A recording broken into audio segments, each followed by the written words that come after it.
Hi, I'm Toby Rapson. I'm the owner of Rapson Inc. and Rapson Architects here in Minneapolis, and you're listening to U.S. Modernist Radio. Mama don't allow no architecture around here.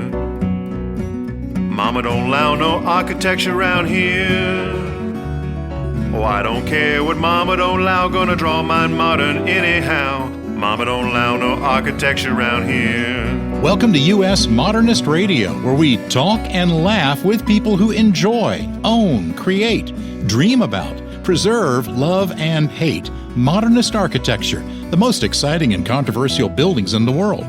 I'm Tom Guild. On today's show, we've got the Seattle power duo of architecture. Tom Kundig of Seattle's Olson Kundig is a superstar in residential architecture, and he's got a new book called Complete Houses. But you can't have a world-class architect without a world-class builder. And we'll also talk with Kundig's close friend and frequent collaborator, Jim Dow of Dowbuilt. Later, you'll hear today's musical guests who go by the name Veronneau. They're a husband and wife duo whose tunes go around the world. And now, your host, Mr. Modernism, George Smart. Hey, thanks, Tom. In every town that's more than a crossroads, there's a lovely modernist house that you probably love. A local architect designed it for a doctor or professor or an artist in the 1950s. That's a very common scenario, so common that it has a standard cast of characters. The wife, Madge, just passed away in her 90s, and the three kids, in their late 60s, can't agree on what to do. Helen wants to move in, but her life situation in Denver prevents that from happening. Nick in L.A. wants to sell it right away to a developer and cash out, because that's what you do in L.A. And Bob, who lives nearby and cared for Madge, wants to fix it up and sell it. They have terrible advisors. Cousin Ernie the contractor, who's never built or restored a modernist house, spent 5 minutes inside and immediately recommended a teardown, saying that anything more will be too complicated and expensive. Their neighbor Susie, the real estate agent, who was Madge's bridge partner, agrees with Ernie and is lobbying hard for the kids to hurry up and list it on the MLS. No one in this group consults an architect or a builder with modernist experience or the local preservation group. In the 2 months since Madge's funeral, the house is half empty and dangerously unoccupied. And when a house is empty, it is like music left unplayed. Less poetically, it opens up the house to unnoticed leaks, visits from critters, and teenagers looking for a place to drink. Moving all of Madge's stuff is emotionally wrenching for the kids, so they delay and delay and delay while the house sits all alone. And if that will is contested, wow, that's going to take some time. So let's get back to you. Perhaps you're a 20 or 30-something who loves architecture, but can barely afford rent and certainly can't afford a house like this. What are you going to do? What can you do? Well, you can ring up Helen in Denver. You can propose that to keep the house safe and to have someone securely there to monitor things while the family and Ernie and Susie decide what to do, that you move in. You'll live rent-free and pay for just the utilities, but you'll help clean up, pack Madge's stuff into boxes, and be the family's eyes and ears and hands on the ground. You'll be there for repair people and showings, because it may take them years to make these decisions, and meanwhile, you're living the dream at a price you can afford. You're going to think about this idea all day now, and when you move in, invite me over for a martini. Ha.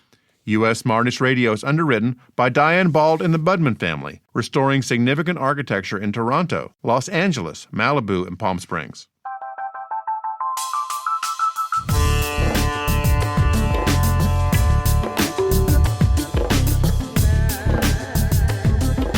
People who build their own home tend to be very courageous. These people are curious about life. They're thinking about what it means to live in a house, rather than just buying a commodity and making it work. That's actually a quote from architect Tom Kundig, whose work spans 6 continents and more than 40 years. Kundig grew up with an architect father, the late Moritz Kundig, but he was just as drawn to working with his hands. He learned to weld from sculptor Harold Balash and spent summers at sawmills. building a foundation for his wildly successful tactile approach. After earning architecture degrees from the University of Washington, Go Huskies! Kundig worked in the U.S. and Switzerland before joining Jim Olson's firm in Seattle. Today, Kundig is one of architecture's brightest stars, known for daring, inventive designs that have earned him global recognition. His new book, Complete Houses, chronicles 462 houses, with details on 38, including 12 never before seen. Here's George's conversation with a rock star of residential design, Tom Kundig. Tom, in looking through your new book, I am just amazed how prolific you really are. I mean, I thought I knew a lot about Tom Kundig houses, but there were hundreds more that have come out in this book. How do you have time to do this, Tom? Well, George, I was actually a little surprised how many books had been basically audited in the work in the last 40 years. And yeah, 400 odd houses. It's kind of amazing. That's 10 houses a year, which when you look at it that way, it's a little more believable that it's possible. But of course, there's been a crescendo in my career where there might have been just a few houses essentially at the early part of the career. And then now it's impossible to do all the work that comes to us. So we have to be careful. This last 5 years in particular is an amazing number of new projects that you've commissioned that are listed in the book. Yeah. Well, and you know as well as anybody, George, in the residential arena, you have to be in the project. You can't just sort of do a little scribble and then walk away from it and then hand it to a team. I mean, it is soup to nuts, everything from the first scribble all the way to CA with the fabricators on site. And your point is correct. I work many hours to because you have to. You cannot put it aside without being involved in not virtually, every step of the development, schematics, design development, CDs, and then, of course, construction administration. It's all crucial, especially in the residential realm. And you have moved from being like a Seattle guy, Idaho, kind of close by, to being really all over the world now. Yeah, we're on all continents except Antarctica. And God, I would love to do a project in Antarctica, really testing that inside out kind of agenda. But no, and of course, the residential arena is a perfect place to engage those cultures around the world and those different landscapes and those different situations. It's been a surprise, and could not be just more jazzed about what I've been able to work on in the last number of years. Now, you are one half of the Batman and Robin team. I'm not sure who's who, with Jim Olson, who also has been incredibly prolific and successful. Your firm, I suspect, is probably the most successful residential firm ever. Really? Yeah. I can't imagine that, George, but we do. We work. I mean, residential is key to this firm. It really is the primary key that leads to the commercial work. There are a number of examples of important, larger commercial work that came from the residential arena. So we've never lost sight of that. And for us, the residential arena is critical to the culture of the firm. And for all the non-architects out there, and I know there are many of you, this is highly unusual because most architects can't make it doing houses. But you've been able to tap into the economy and success of the Pacific Northwest and really turn this into an amazing practice. Yeah, we've been lucky, I think. I think your point is spot on, George. We've been lucky with the changing economy and actually the changing focus on the home by clients. So we've been able to make it work. It's still a difficult category to actually make some financial sense out of it. But it is also true that after many years of doing residential work, sort of some of the core principles, frankly. to deliver that work. And what that allows you to do is be relatively efficient at those core principles that then allow you to do what we see the residential arena as, the research and development beyond those core principles, if that makes sense. And you get a sense of what to expect. Like, you know what happens when couples disagree with each other, right? Yeah. And you know what happens when you can't get the wood that you want from Taiwan. And, you get used to those kind of obstacles that might throw other architects who don't do many houses.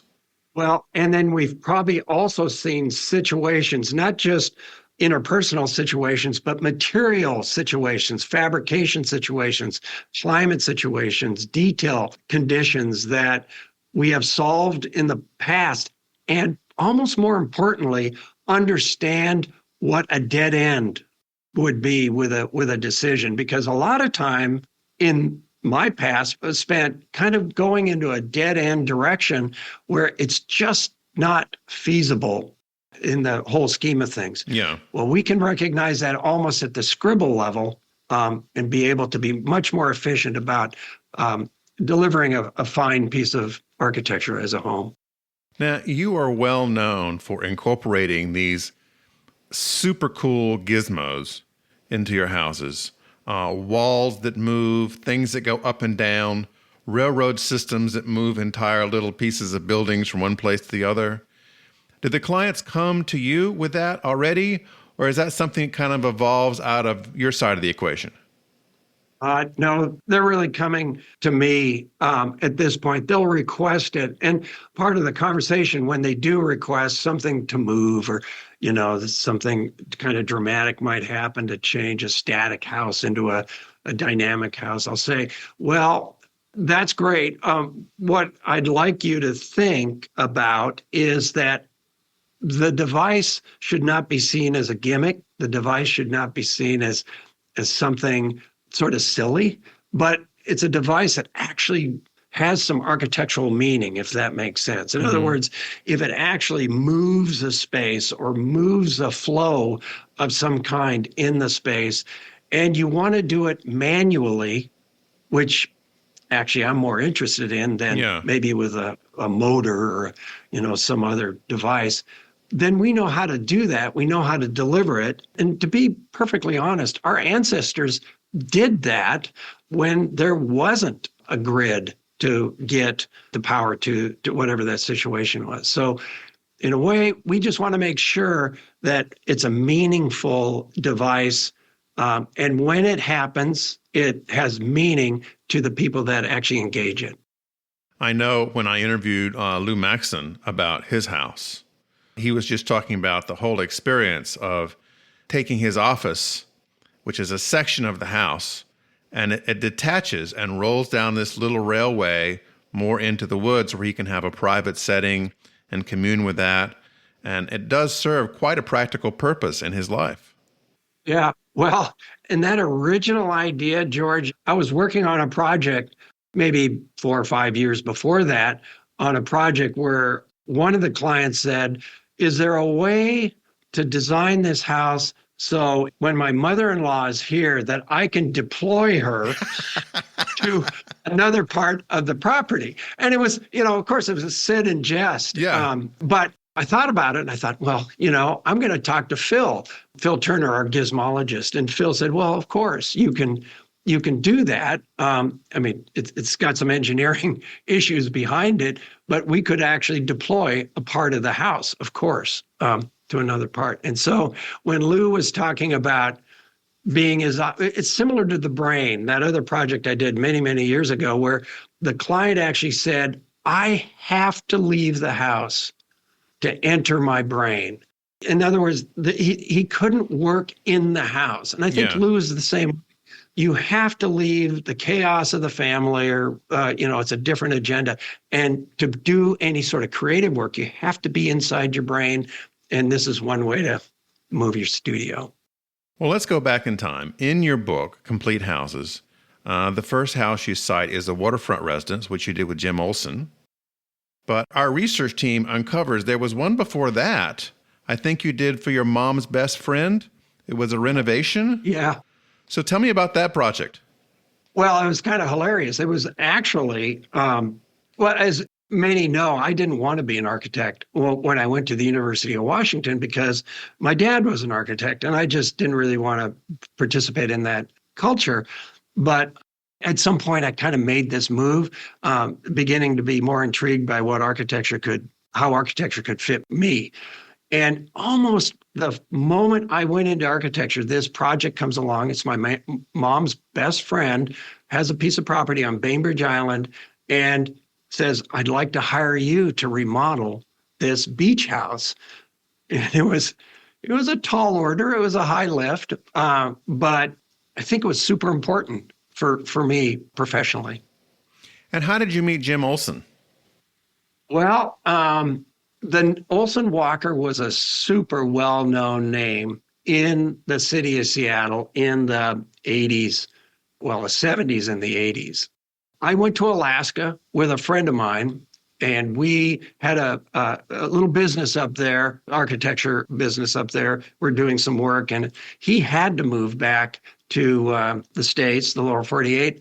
And I decided, well, I should probably move back to the lower 48 also, even though I loved my time up in Alaska. And then when I moved back, there were really a couple of firms that I was interested in joining at that point.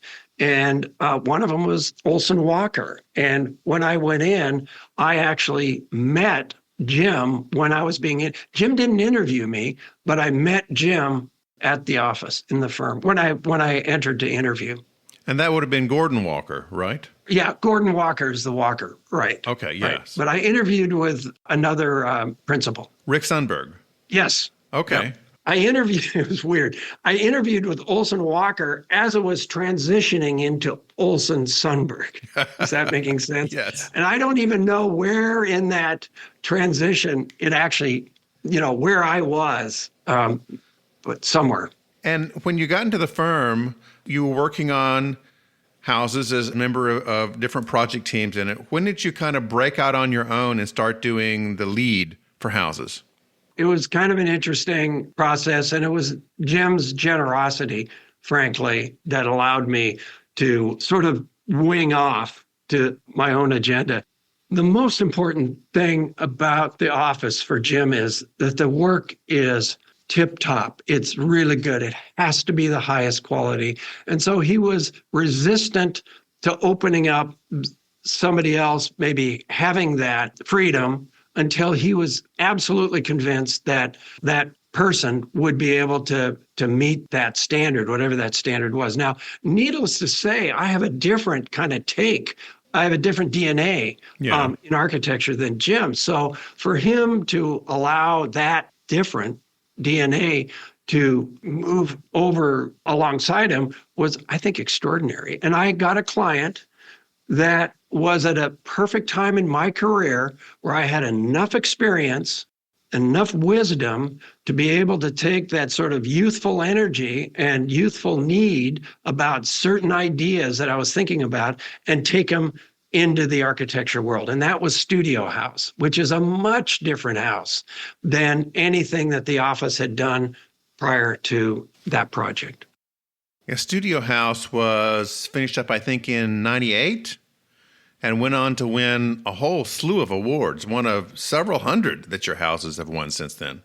Yeah, I think it was earlier than that, George. I think I started on Studio House maybe in 94. Okay. And then it would take 2 or 3 years to build, of course. So that would be 97 when it was done. And by 2000, you were a partner in the firm. Yeah. And then things, really start to rocket for you and the practice. Yeah. As the media just loves the work of the firm. You're published everywhere. Well, it's a little hilarious story. You remember Pilar Velades? Yeah. Well, she interviewed me for the Studio House. Born and raised Connecticut, lived in New York, so definitely an East Coaster. And when Studio House, the article came out in the New York Times, yeah, you're absolutely right. It was like it changed our lives, frankly. All of a sudden, there were a lot more inquiries. So I thanked Pilar. I just maybe a little bit like a puppy dog, to say, oh man, Pilar, thank you for doing this for me. And it's meant everything for me. And she kind of looked at me with those New York eyes and said, well, you're a nice guy and everything, Tom, but I did this for me and the New York Times because it's a good house. Yeah. So she kind of put it in perspective, which is the correct perspective, that if you're going to be successful in the media, your stuff has to be good. It really does. And so photogenic. I mean, besides getting great photographers for your projects, these houses just naturally, with the light in the Northwest at different times of day and the way that proceeded through the house, just lit these things up in the magazines. Yeah. Well, we have great light. We have great climates.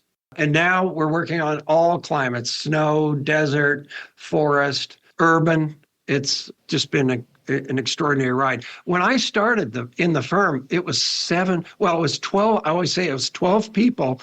And then within a couple of weeks, it was 7. So things were not looking good. But then it's, to your point, it started to change and crescendo. Now let's roll forward a little bit. In 2007, you finished up some very well-published houses called the Rolling Huts in Mazama, Washington. Yeah. Which, when I first saw the photo, I thought these were like Star Wars attack characters, rolling across the tundra in the movie. What are these structures, Tom? I mean, how did you come up with the idea that these things would move? Well, really, the Rolling Huts are a really important story about the residential arena. But the huts came to me because for the owner of the property, I did a project called Delta Shelter. Mm-hmm. That's the same property. It's about 40 acres along a river. And Delta Shelter because the floodplain went through there.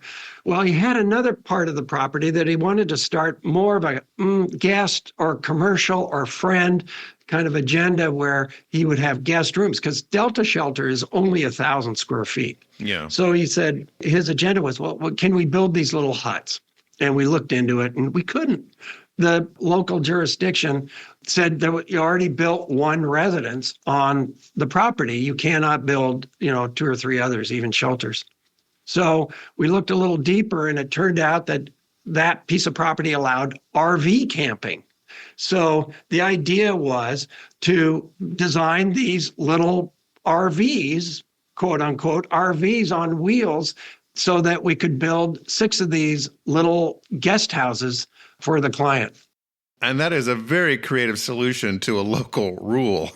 Yeah, the zoning planners weren't too happy about that one, and there were some changes. But the point I also want to make about the Rolling Huts is the Rolling Huts are actually the beginning of us being hired by Nike for the LeBron James Innovation Center, largely because Tinker Hatfield saw the Rolling Huts and said, I want to talk to this architect that came up with these strategies for these little huts. So there's a direct link between the Rolling Huts, 280 square feet of stuff, to a very large building for the Nike campus.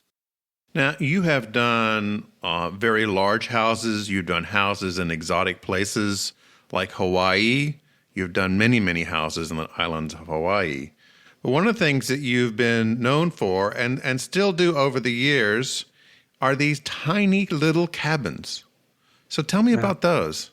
Well, those are the root of shelter: food, water, shelter, and shelter is the most basic, the most intimate shelter I think an architect can be involved in. So for me, they are the basis of architecture. And even Glenn Murcutt, when Jeannie and I were down in Australia, said the residence is an architecture that the architects forget is the core of architecture in general. That's where you learn human scale. That's where you learn, how bodies move, what works, what doesn't work. So the hut is the extreme scale of that. And so to this day, that's, I think, one of my favorite project types to work on is the hut. And I continue to work on huts in all sorts of different locations. And they're really so beautiful and intricately put together. I mean, you can just see from the photos that one could spend a weekend there or a month and be just fine. Yeah, because really the hut, it's a small enough project. It's almost like doing industrial design. You can really get your head into every single aspect of that project. If you're working on some big commercial project, it's really hard to understand every corner of what you're working on, despite being on it really focused. But a hut is, you can immediately become, in a sense, part of the entire structure and understand it from top to bottom. Now, as far as I can tell, your first international house, was that the one in Spain in 2009? Yeah, I think it was Sigis. Yeah. Yeah.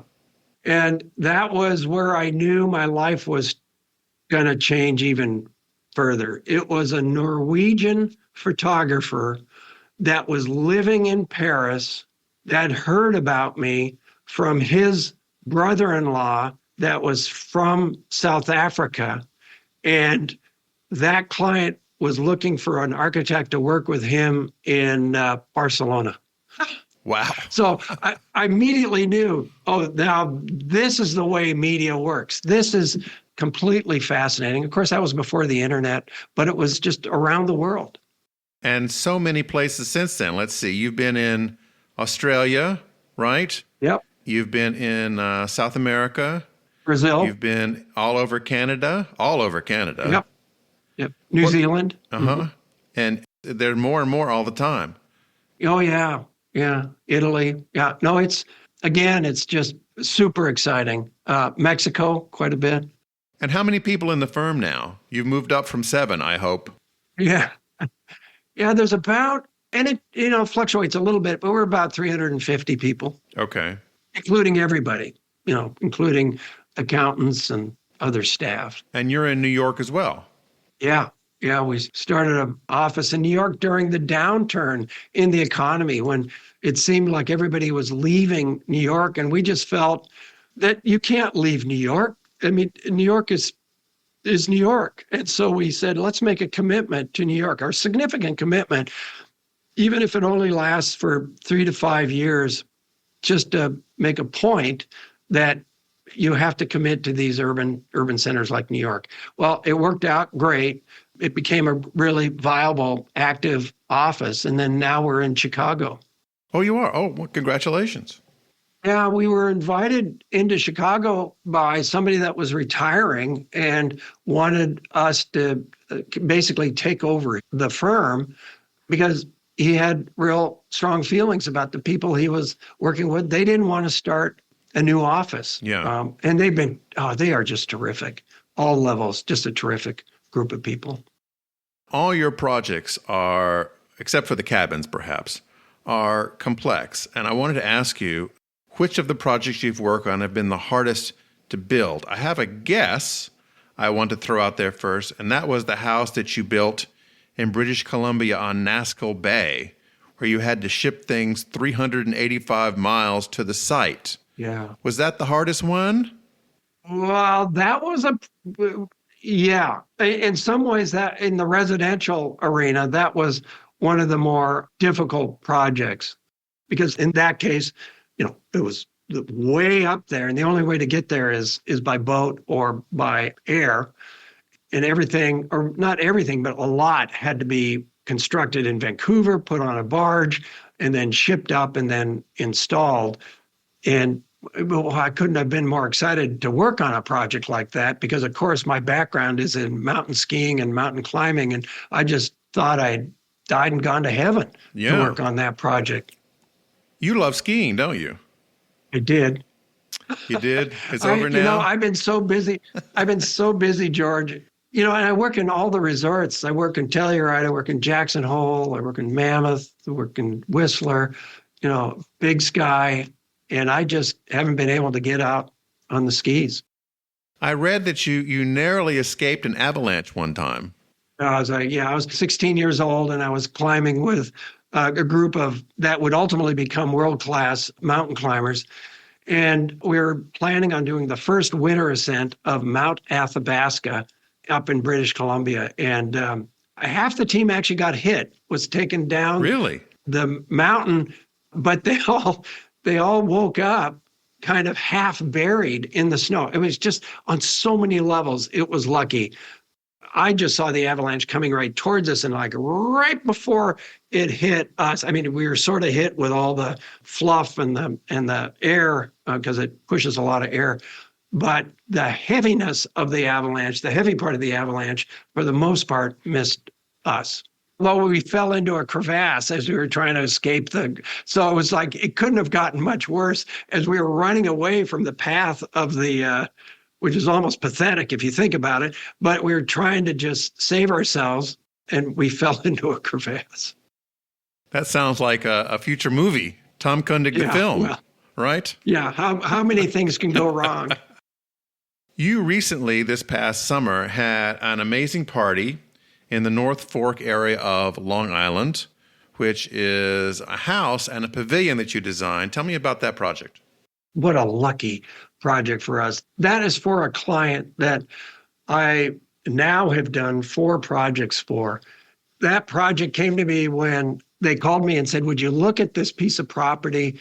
It doesn't show very well in the North Fork of Long Island. And so I went up there with the client, and oh my gosh, it was, well, I describe it, it wasn't a meth lab, but I almost describe it as a meth lab kind of environment. It was blue tarps, there was garbage all over the place. It was really a tough situation, and it was overgrown, just totally overgrown. Yeah. But underlying all of that was this amazing potential. And the owner wanted to tear down the existing shingle style house. It was really in decrepit shape. I said, oh no, you got to save this house. You can't buy time. Let's see if we can make an architecture out of this house. And working with Rodman Primack on the project, Rodman and I had worked on their previous project, and he was really close friends with the client. We repurposed that shingle style home. I couldn't be more excited about that. Sometimes I actually think some of the more interesting projects are remodeling or repurposing projects. Yeah. And then during that time, the owner bought a prefab house that could not be put outside because it was fragile.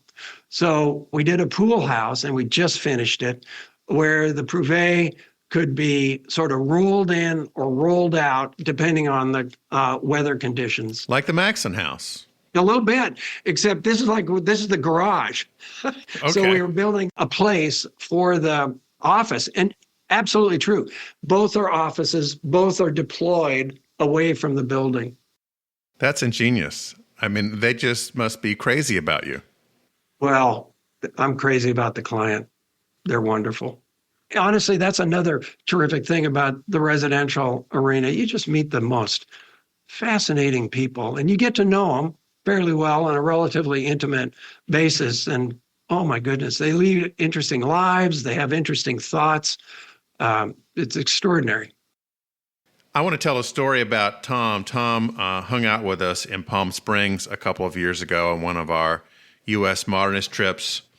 And he came to the hotel with his wife, Jeannie, and just checked in like everybody else. And all of a sudden, people are kind of coming over to me going like, is that? And I go, yeah. I go, really? I go, yep. And Tom Kundig was like a rock star in Palm Springs. He's very humble about it, but people kept recognizing you, Tom, as you went around town, didn't they? A little bit. And it is a little bit of a surprise, George, because we're not in a big arena. You know, the architects, all of us, it's not a particularly large media presence. Well, you have a lot of fans. It's a niche, Tom, and in the niche are devoted people, you know. Yeah, well, which is really great because, man, you get into these fantastic conversations with those people, and they're interested in what you're doing, and you become interested in why they're interested in what you're doing, and then you become interested in what they're doing because they're all leading really interesting lives. The new book is Tom Kundig, Complete Houses. That's followed up with next year, Tom Kundig, Complete Works. And in 2027, coming to a theater near you, Tom Kundig the Musical. Look out for that, folks. Thanks, Tom, for joining me. Well, you don't want me singing, George. That is for sure, in the musical. But thank you, George. As always, wonderful spending time with you. George was talking with Tom Kundig, and you can see all of his houses at usmodernist.org/Kundig. Jim Dow is a master builder who knows Kundig's work inside and out. Based in Seattle, Jim is a founder of Dowbuilt, a company that's been bringing bold, detail-driven residential architecture to life since 1980. He and Kundig first teamed up in the early 1990s, united by a shared love of craftsmanship and precision. Together, they've brought countless Kundig projects to life. With a background in science from Pacific Lutheran University, Go Lutz! And the University of Puget Sound, Go Loggers! There is nearly nothing that Tom can design that Jim can't build. Welcome to the show, Jim. Thank you, Tom, George.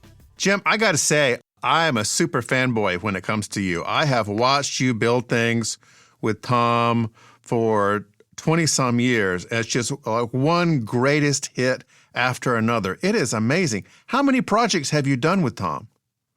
Wow, that's a very good question. We need to figure that out. I bet it's 70 to 100, maybe. I mean, we're on 7 or 8 right now around the country. Yeah. Too busy to stop and count? That's right. They are. Yeah. And what's unusual about your collaboration is that you're doing projects for him and other architects all around the country. I mean, you've gone to Hawaii. I think you've gone to the East Coast. You've been in the Midwest. So that's kind of unusual for a residential construction company. How do you pull that off? How do you gather the critical mass of people to be 3,000 miles away from your home base? Well, our secret has been to find really, really good people pretty much across the board. So that's really good people in the field.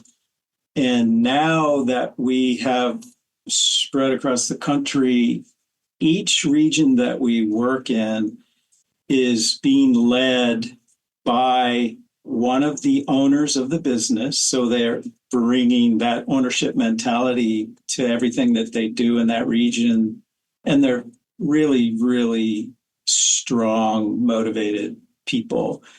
And, you know, one of the things that we love is architecture.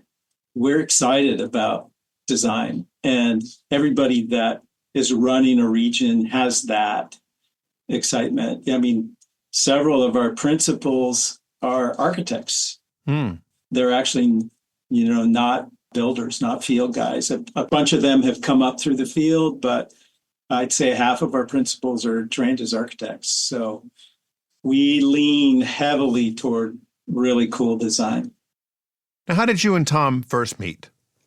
I met Tom when he wasn't a partner or an owner at Olson Kundig. He was the project architect, and we were on a project with Kirsten Murray, who's another one of the principals there at Olson Kundig, and we were trying to solve a problem, and we were leaning over a table, and I was actually the superintendent on the job, and Tom said, you know, this isn't going to work, and I sketched something out. He said, you know, that's a good idea, but what about this? And I said, that's a way better idea. And, you know, we're motivated to say yes, right? So we're digging in, trying to solve the problem. And Tom looked over at me and goes, you know, I can work with you. He probably doesn't remember that, but I do, because, you know, Olson Kundig was like considered the gods of architecture for us. And we were just a local small builder at that time, and really lucky to even get this job with Olson Kundig. So that was 35 years ago, 40 years ago. Yeah. And then we just work hard, and we want to do a great job for their design. And the other thing we do is we lead from yes. It's like we don't say no to a problem. And as you know, in modern architecture, everything's a problem. Yeah. It's like, how in the hell are you going to build that? Well, we just say, we can figure that out. We're going to figure that out. It's tricky, but we will figure that out. One of the projects that you and Tom worked on, which was really tricky and had a lot of potential problems that you solved, was one called the Pierre. Do you remember that one? Oh, yeah. Yeah. And that's for a longtime client of ours. And that was probably the hardest project we have ever built. So what was hard about that? Well, Tom wanted and the client wanted. This client is amazing. And she was game. See, that's the other thing is when you get great clients, it makes for great buildings. And she wanted to do it. And what the challenge was, we needed to slice this rock. So this is a big granite boulder. And we wanted the concrete, when I say we, it's Tom and the client, wanted the concrete wall to look like it was just cut with the stone was cut with a butter knife, and the concrete wall comes right out of the stone. And we needed to save the moss on the rock. Okay, so we had to figure out how to cut this stone perfectly, then blast it, then have the concrete come right out of the stone.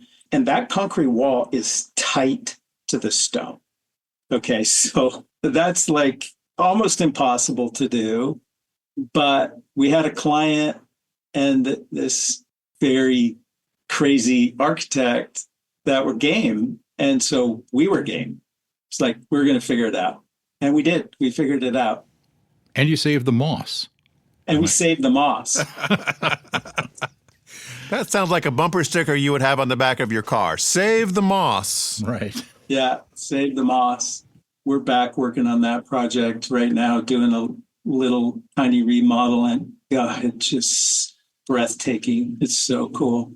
When was that project, Jim? That was built 16 years ago, I think. Oh, wow. Yeah. Now, you've done projects in Hawaii. Correct. On the different islands for Olson Kundig. And I know from talking with other builders in Hawaii, that can be a time-consuming process because you have a lot of approvals generally to go through. So what's different about building in Hawaii, say, versus building in Washington State? Doing the permitting process is difficult everywhere we work because these are complicated projects. I think the challenge in Hawaii is that everything has to be shipped from the mainland. And so logistics is a really challenging part of building in Hawaii. And the other thing, sort of countrywide is that skilled labor is really going down in our industry. And so finding good, skilled craftsmen, field people is very challenging, especially in Hawaii, where it's so expensive to live. So I would guess you'd have to ship in the people as well as the materials.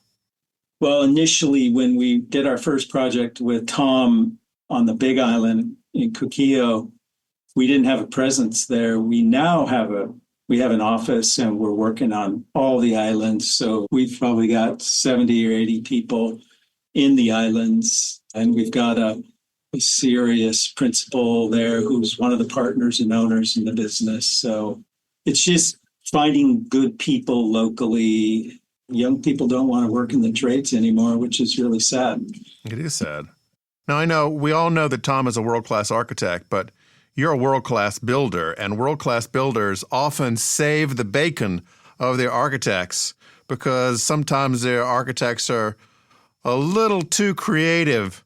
And I know that you're a yes man in your philosophy, but what are some of the ways that you've helped Tom sort of see how to fix things from a builder's point of view? Tom's interesting because he really comes from a little bit of a construction background. He worked in construction, so he's got a ton of respect for construction and the challenges of construction, but he pushes the envelope and he really, like you've seen these big cantilevers and these kinetic things, big doors and big windows. All the that gizmos, open. they call them, right? The gizmos? Yeah, yeah. And Tom will design the thing, and then he is very welcoming to us and the consultants to figure out how to make it work and like make it not leak, right? Or fall apart. You know, he doesn't want something to leak, but he doesn't necessarily know how to design it so that it won't leak. He's very open to us coming in and working with, waterproofing consultants or structural engineer to make sure the thing is actually going to work. And then often there are tweaks in the design that are necessary. The other thing that Tom is great at is being willing to tweak his design so that it works, just as long as the design's not destroyed. Yeah. Right. And that's where this partnership really shines, is that Tom knows that we want to do beautiful work. We want to build beautiful buildings, right? And so it's a back and forth, that collaboration, and the result is some amazing structures that get built. Just stunning. Now, the Pierre was a challenging project. I understand one of your favorite projects working together was a ski house in Whistler, where you had to close the highway. Is that right? Yeah. There's a massive steel beam that had to come up. We worked with Spearhead out of BC on that project. They're another big collaborator of ours. I mean, I can't remember how long that beam is, but it's huge. And if you look at the photographs, there's two of them, and it carries basically the main structure. And it had to be shipped at 3:00 in the morning because it was basically no traffic could go past us. Yeah. So that was a little hair raising. And how far did that beam have to travel? How much highway did you have to close? Oh, it went from Vancouver up to Whistler. And if you've been on that highway, it's this beautiful windy road. It is a 2-lane highway, but on some of the curves, the trucking would close both lanes. Okay. So it was sort of a roving closure of the highway because there were certain sections where people could not drive by. Now, there have been countless magazine articles and photo shoots and design awards about the projects that you and Tom have worked on. Has anybody done a movie yet, or like a film project? Because I would think that would be in the works. Yeah. It's a pretty special relationship. We're also very, very good friends. We own a cabin up in the mountains, way up in the mountains. Hopefully that we'll get photographs someday. Yeah, we just love doing this. I hope to keep doing it for years and years more. It's really fantastic to see how excited people get just looking at the photos of these houses on Instagram and Facebook and other places. I know that must give you and your team an incredible sense of accomplishment to be able to bring these things to life. Yeah, I mean, it's one of the great things about being a builder is that you get to actually step back and look at something that you created. And, I wouldn't call this art, but it feels like art. And I was just in a project in Montana and driving up to the house. I'm just, oh my God, this is so beautiful. And it's very, very, very motivating and exhilarating to see these great buildings get built. So I know that most of these houses that you're building, I would assume almost all of them, are not inexpensive. There's some considerable budget behind these houses. Correct. So I want to ask you a question for the folks that are thinking about doing a modernist house for themselves, maybe a cabin, something very modest. Maybe they have a budget of, say, $900,000, $1 million. So as a longtime expert in all this, what advice can you give the small homeowner starting out about how to plan for their small modernist structure, how to make some efficiencies that will help save them money?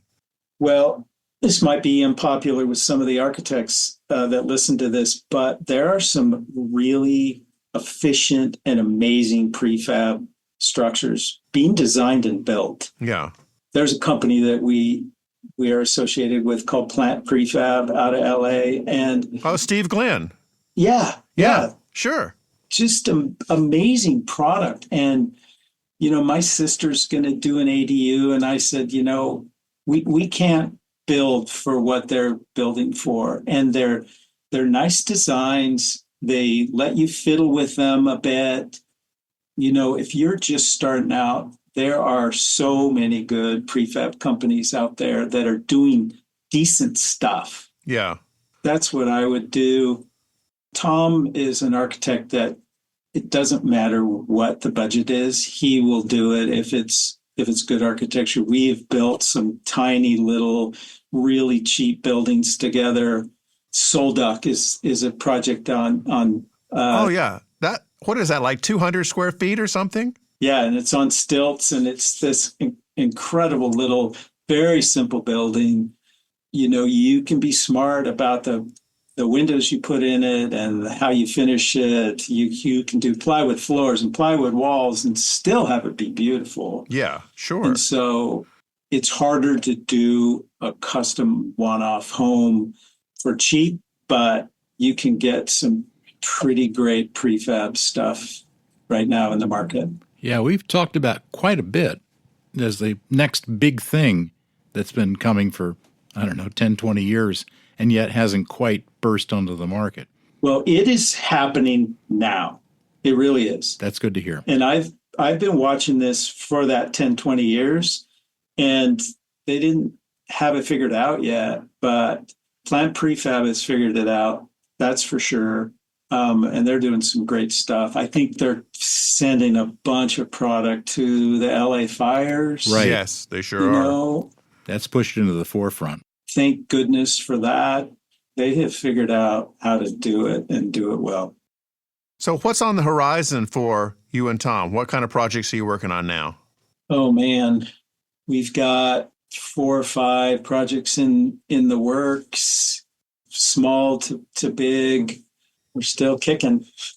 Now, are you doing commercial projects as well, like apartments and condos, or just the houses?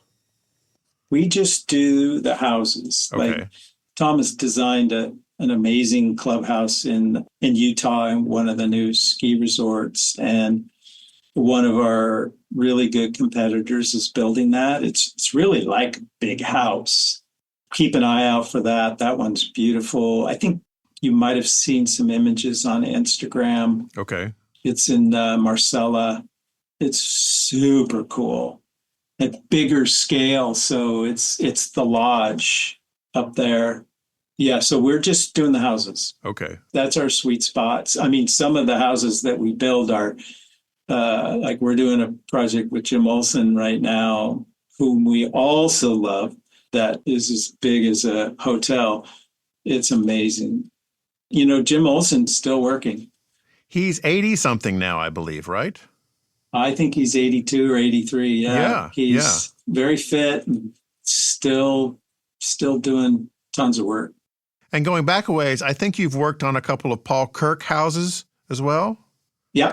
He was kind of the original popular modernist in Seattle. Yeah.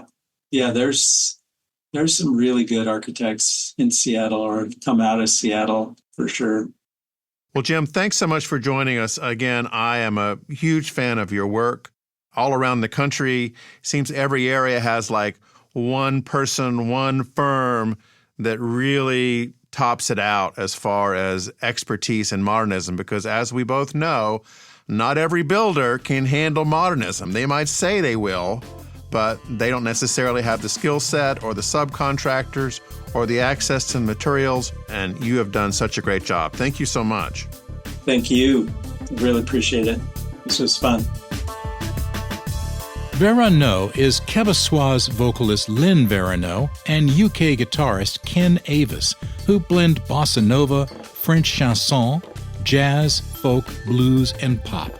Since their 2011 debut, Joie de Vivre, they've released multiple top 10 albums and performed at the Kennedy Center and Blues Alley.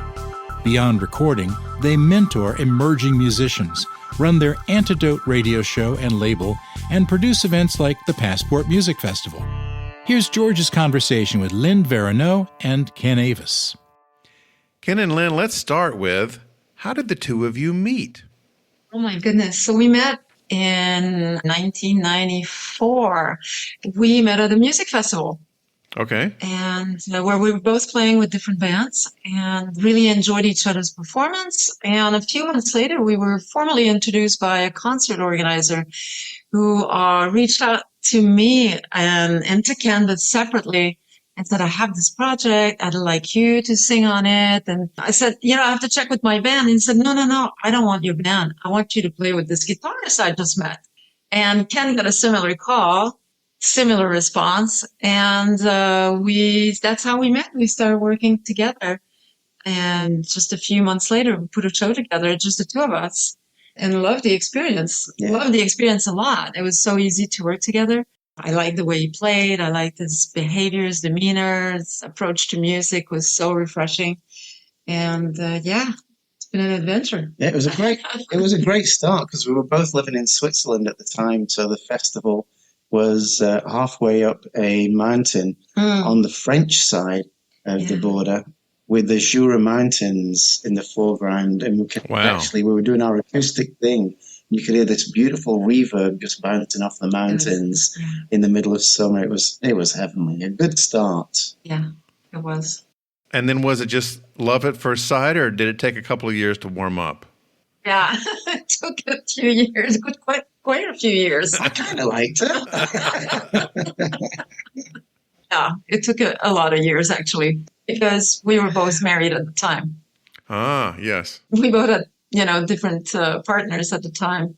And in the meantime, also, so we were together for a couple of years. Then Ken moved from Switzerland to Washington, D.C. with his family. We lost track of each other for a couple of years.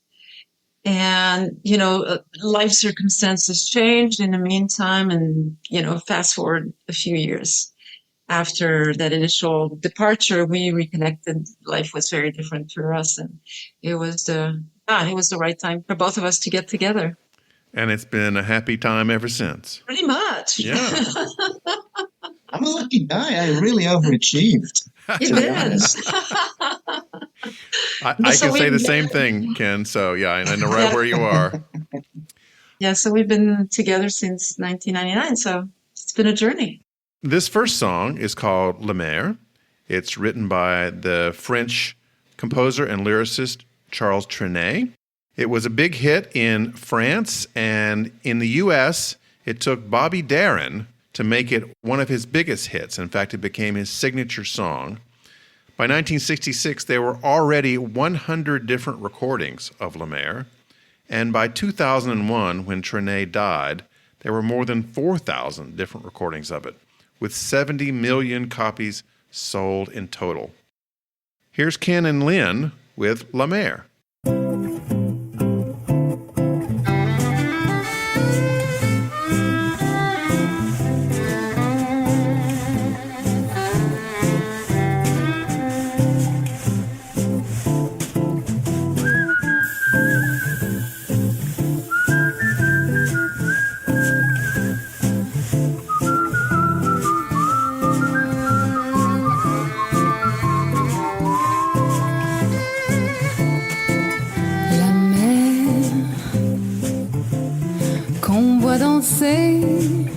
Le long des golfes clairs à des reflets d'argent la mer, des reflets changeants sous la pluie. La mer au ciel d'été, au fond, ces blancs moutons, avec les anges si pure la mer, bergère d'azur infini. Voyez, près des étangs, les grands roseaux mouillés. Voyez, oiseaux blancs et ces maisons rouillées. La mer les a bercés le long des golfes clairs. Et d'une chanson d'amour, la mer a bercé mon cœur pour la vie.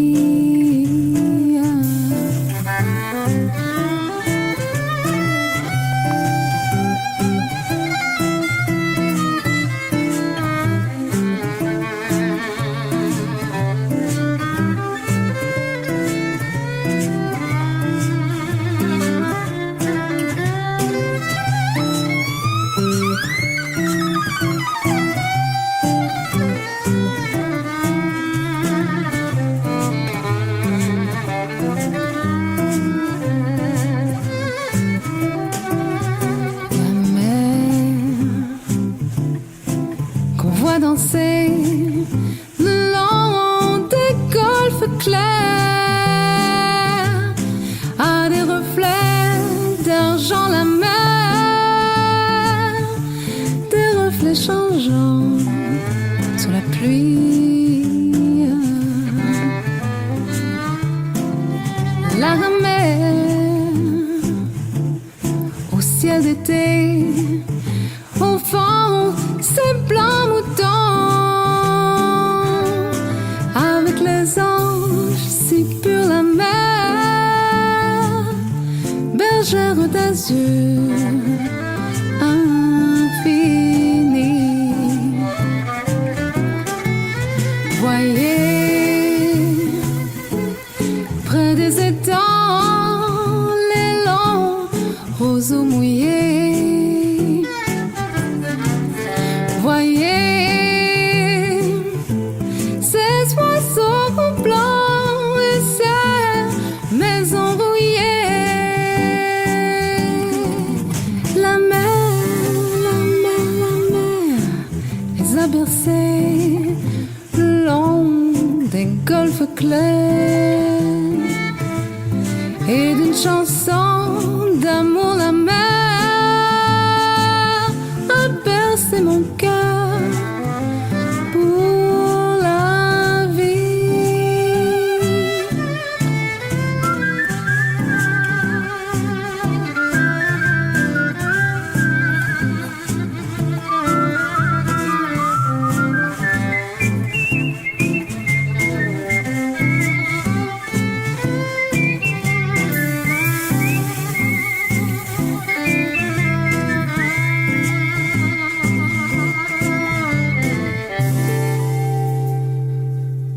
When you two perform that song, I imagine the audience is just really in a great mood. I've seen audiences listen to that, and they just kind of melt into the music, don't they?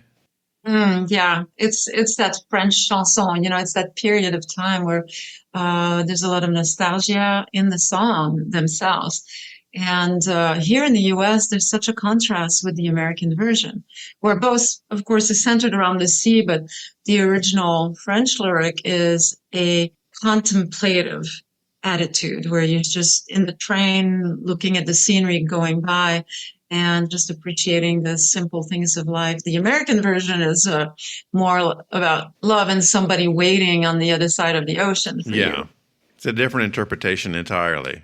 To my surprise, you know, because it is performed in French and a lot of our audiences don't speak French, people still feel really connected to the French lyric and respond beyond our expectation. We call it our greatest hit. It made us millionaires on Spotify, right? Over 1 million streams, but not $1 million. It was considered at one time to be France's best-selling song, even more than La Vie en Rose. Although since then, La Vie en Rose has retaken the #1 spot. Yeah. Little trivia about La Mer. Yeah, and it was in movies and things, wasn't it? Mr. Bean's Holiday. Yes, Do you remember that lots one? of movies. Yeah, but it's one of those songs where when we recorded it, it was largely Lynn's mother who said, you know, you've got to do a French song on the album. And we were thinking about the order of the songs to go on the album. we really debated. It's the opening song of the album, and that's supposed to be the strongest hit and the most commercially viable. And we're going, will American audiences go for that? Will American radio go for it? And we took a chance, and it really paid off. You two had a long-running radio show on WERA in Washington called Antidote. How did that get started? It started when a new radio station opened in the Arlington area. I've always loved radio, particularly very local radio, because in many ways it's the only way that performers can get recognition and have a platform to have their music heard. And our local station, WPFW, Jazz and Justice, were always so generous to us, so kind. And we wanted to kind of repay that same kindness to other musicians. So we played all kinds of music. We love all kinds of music. So we did jazz, blues, folk, funk, a little bit of country even. And we would have big names who would come onto the program for interviews and even performances in the studio.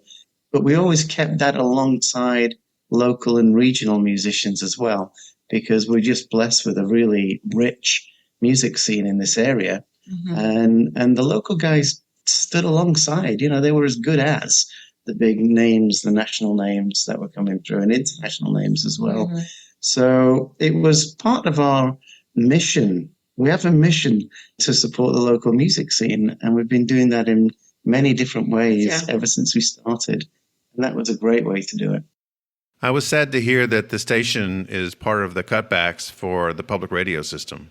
That's right. It's disappeared now. It's very sad that it's disappeared. I keep thinking about maybe I should do a podcast program, but we do a lot more touring now internationally than we were doing at that time. So just the availability to do it is the challenge now. Now, where are you going to be appearing in November and December?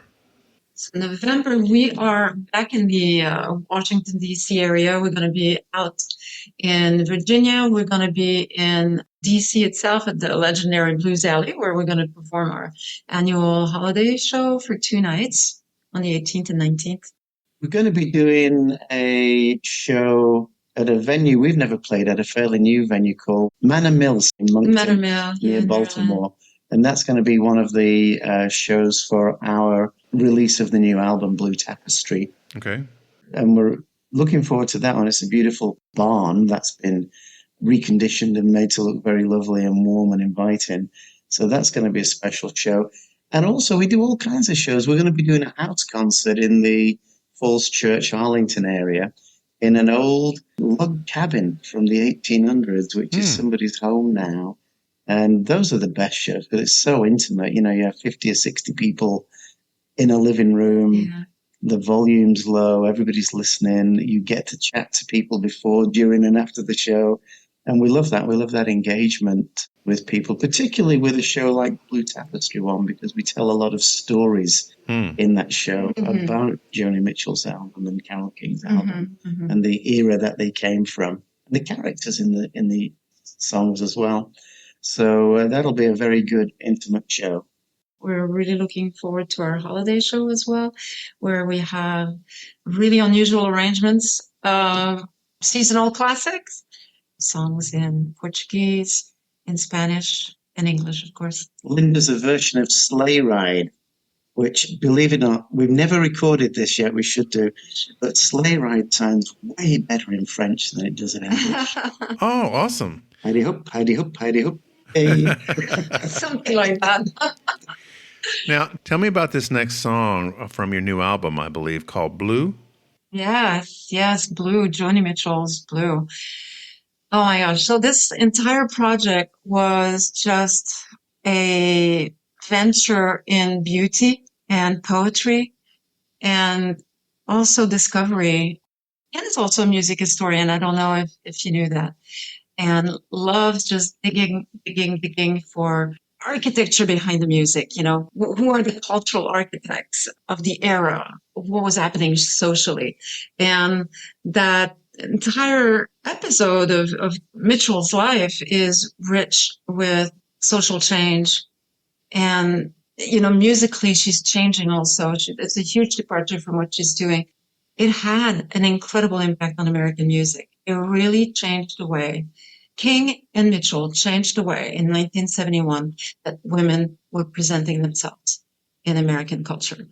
And it has this lasting legacy. The other part of Blue also is a nautical imagery that we've tried to illustrate in a very, very stripped down manner. It's Ken and I and our good fan producer, Joe Martinez on percussion. Here's Ken and Lynn with Blue.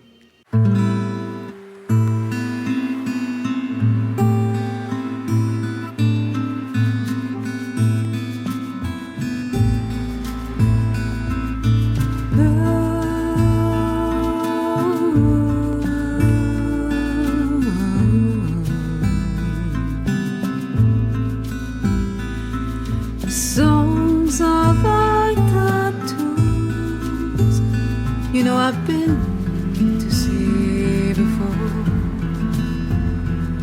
Crown and anchor me, or let me say.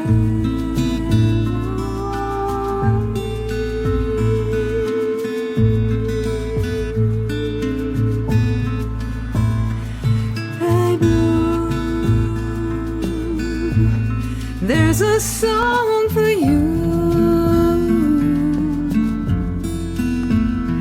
ink on a page, underneath the skin, an empty space to fill.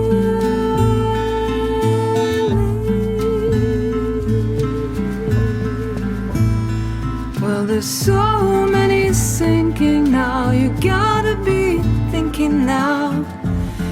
You can make it through these waves. And acid, booze, and ice, needles, guns, and cries. Lots of lives, lots of lives.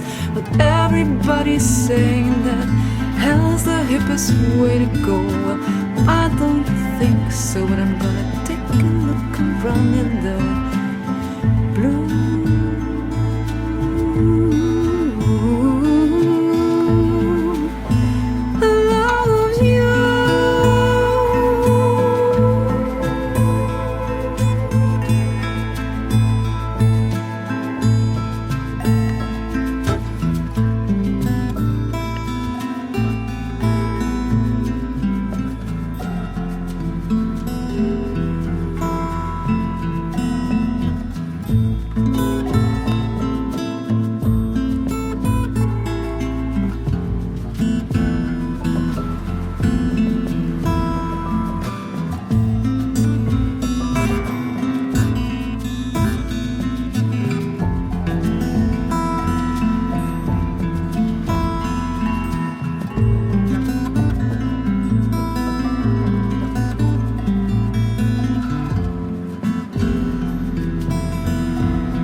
Here's a shell for you.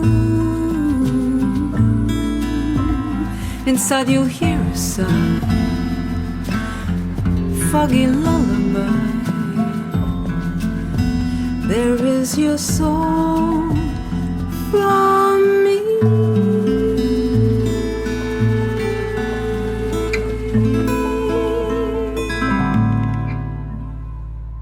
What we try to do with that, it's mainly guitar and vocal, but we put some ambient sounds in there of chimes. Right. And it was inspired by a trip. I was once in the south of France, sitting by a dock on a beautiful spring evening, and the boats were just gently moving on the water, just gently swaying. And the lanyards and the chimes on the boat, the bells, were just ringing in the background. And we've tried to replicate that in the song to give it that sound of being by the sea. The song itself was the opening song from Joni Mitchell's album Blue in 1971. It was recorded at exactly the same time in exactly the same place as Carole King recorded her album Tapestry. And they were both enormously successful albums. Probably Carole King's was the more commercially successful. It had so many big hits on it.